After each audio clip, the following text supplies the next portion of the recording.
Welcome to the program. Thank you for joining us. I'm Linda Ogutu. Now, with just 32 days before the country heads to the polls, the Electoral Commission is expressing confidence that the technology to be used during the process will not fail. IEBC Chair Wafula Chebukati made that declaration this afternoon, while also insisting that the IEBC would not include any more candidates' names into its system despite pending cases at the court. Timothy Otieno has that story for you.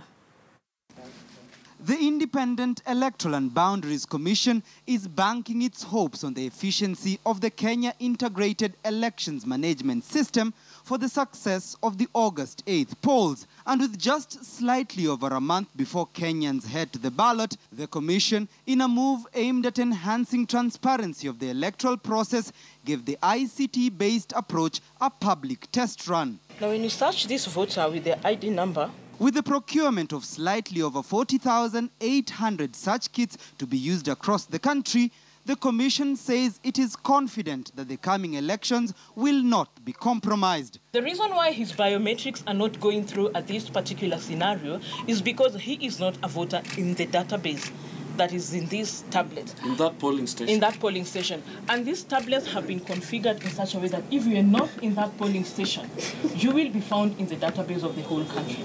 So in this case, I will tell Samuel that you are not in this particular polling station. Kindly go to Kariobangi South Primary School and vote there. You cannot be allowed to vote where your biometrics are not there. The kits to be used to identify voters on election day have three main options of achieving its purpose. On election day, a voter will either be identified through the biometric search system that uses one's fingerprint to identify them. This will be IEBC's main mode of identification. Another option, in case the primary one of biometrics fails, will be the alphanumeric method, where a voter's ID number will be used to access the IEBC database. The IEBC will alternatively use the MRC code behind the ID card of a voter in case the first two methods fail. If somebody cannot be identified biometrically, this system has a capability to bypass the biometric through a procedure. And that procedure must be authorized by a supervisor.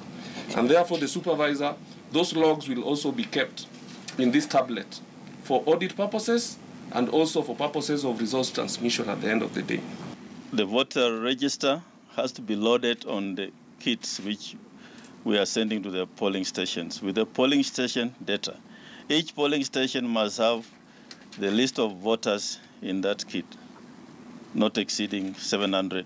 The Commission has, however, closed the window for candidates to add their names to the gazetted IEBC list. This, despite some cases still pending at the High Court and Political Parties Dispute Tribunal. There's a possibility that some candidates who have come late, we shall have their results given out, but not through the results transmission system. That's the only way we can navigate around it. It doesn't affect presidential candidates because we have all of them.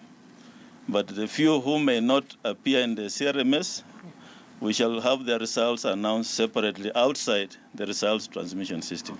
The Commission, which has faced mounting criticism over the manner in which it has handled the IEBC voter register, has now unveiled the list for public scrutiny on its website, insisting that they have adhered to the laws in totality.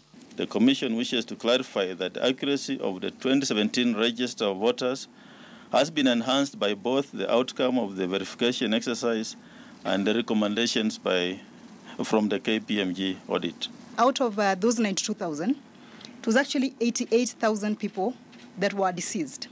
And KPMG has written back to us confirming that there are actually 88,000. 3,300 and something are actually still alive. Each ward will have 3 backup kits during election day, with the Independent Electoral and Boundaries Commission expected to hire 362,000 clerks countrywide to assist come August the 8th. Timothy Otieno, KTN News. 32 days to the election, IEBC says the technology is ready. They have